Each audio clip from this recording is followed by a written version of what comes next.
Bon début de semaine à tous, bienvenue sur Écho d'Afrique. Togo en tête de cette édition, le président Faure Gnassingbé a entamé dimanche 3 mai un nouveau quinquennat à la tête du pays. Il a été investi devant la Cour constitutionnelle au cours d'une cérémonie sobre au palais de la présidence à Lomé. Se déroulant dans un contexte de crise sanitaire mondiale due au coronavirus, seulement une centaine de personnalités dont les présidents d'institutions et quelques membres des missions diplomatiques accréditées au Togo ont pu assister à cette prestation de serment. Faure Gnassingbé, qui a succédé à son père Eyadema décédé en 2005, a été réélu au premier tour de l'élection présidentielle du 22 février avec 70,78% des suffrages devant l'opposant Akpeyome Kodio. Pour cette nouvelle ère qui souffre dans l'histoire politique du Togo, le président va devoir former un nouveau gouvernement qui aura la lourde mission de mener la politique sociale à la hauteur des attentes des populations, de maintenir le cap sur le plan économique et d'assurer la sécurité, notamment sur le plan sanitaire.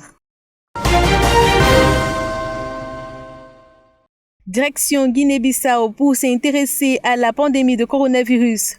Le ministre de la Santé, Antonio Dena, a été testé positif, portant à 5 le nombre des membres du gouvernement infectés par le virus mortel de Chine, dont le chef du gouvernement Nuno Gomes-Nabian.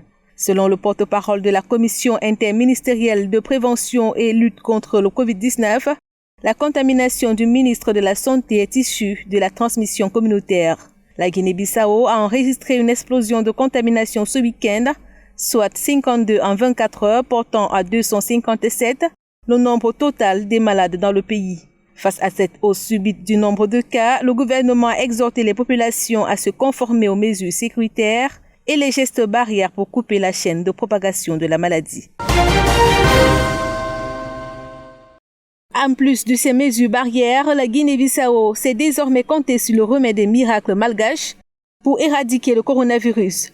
Ce week-end, une importante cargaison de ce traitement à base d'artémisia, une plante à l'efficacité prouvée dans les multithérapies contre le paludisme et d'autres herbes qui poussent à Madagascar est arrivée dans le pays destiné non seulement à la Guinée-Bissau, mais aussi aux 14 autres pays de l'Afrique de l'Ouest, à savoir le Bénin, le Burkina Faso, la Côte d'Ivoire, la Gambie, le Ghana, la Guinée, le Libéria, le Mali, le Niger, le Nigeria, le Sénégal, la Sierra Leone et le Togo. Présent pour l'envoi de ces dons du gouvernement malgache aux pays de la CEDEAO, le président André Rajoelina n'a pas tari d'éloges pour cette tisane qui apporte, selon lui, une totale guérison au bout de 10 jours. Exprimant aussi sa volonté de venir en aide à toute l'Afrique, le président malgache a déclaré, je cite, « Notre priorité est la même, protéger et sauver un maximum de vies sur le continent africain pour offrir à notre peuple la garantie d'un nouveau lendemain. Il y aura une vie après cette pandémie et nos actions aujourd'hui détermineront cette aventure et surtout mettra fin à notre guerre contre le coronavirus. »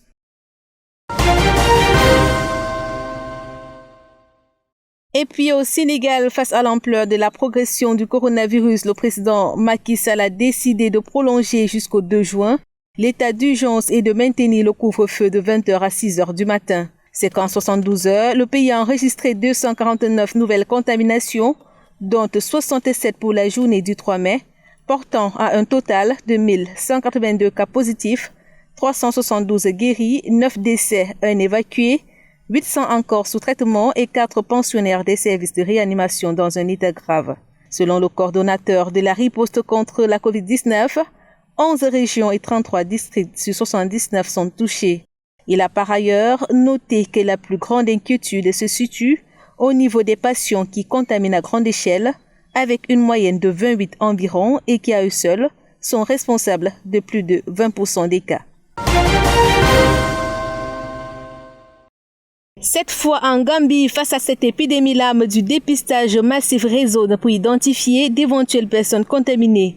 Après la découverte de plusieurs cas dans le quartier de Bako en périphérie de Banjul, le ministère de la Santé a organisé une campagne entière de dépistage dans cette zone, avec en ligne plus de 400 tests. La Gambie a identifié son premier cas de coronavirus le 17 mars. Jusqu'ici, le pays est moins touché avec seulement 17 cas de coronavirus et 1 décès. En Tanzanie, le président John Magufuli a mis en cause les kits de tests de coronavirus venus de l'étranger utilisés dans son pays. Lors d'une sortie, le chef de l'État a affirmé que des échantillons issus de chèvres et de papayes ont été testés positifs, expliquant que ces échantillons avaient au préalable été envoyés par ses services, étiquetés comme humains. Selon lui, cela prouve l'existence de faux résultats positifs parmi la population. Sans donner d'amples précisions, le président tanzanien a instruit une enquête sur les kits importés de l'étranger. John Magufuli, dont le gouvernement a déjà été critiqué pour son secret au sujet de l'épidémie de coronavirus, avait demandé aux Tanzaniens de prier et de jeûner pour que le coronavirus disparaisse. Le Rwanda entame ce lundi 4 mai un déconfinement partiel après plus de 6 semaines d'isolement pour endiguer la propagation du coronavirus. De sources officielles, les populations sont autorisées à se déplacer entre 5 heures du matin et 20 heures et les entreprises peuvent reprendre leur activité avec un nombre de salariés limité. Les marchés vont également réouvrir, tout comme les hôtels et restaurants. En revanche, sur le front de la riposte, certaines restrictions restent en vigueur, comme entre autres la fermeture des lieux de culte, des écoles, des bars. Les rassemblements de masse et les déplacements entre les différentes provinces sont toujours interdits. Voilà pour les échos de l'Afrique. Excellent début de semaine à tous et surtout, gardons la positive attitude face au coronavirus en respectant les mesures barrières.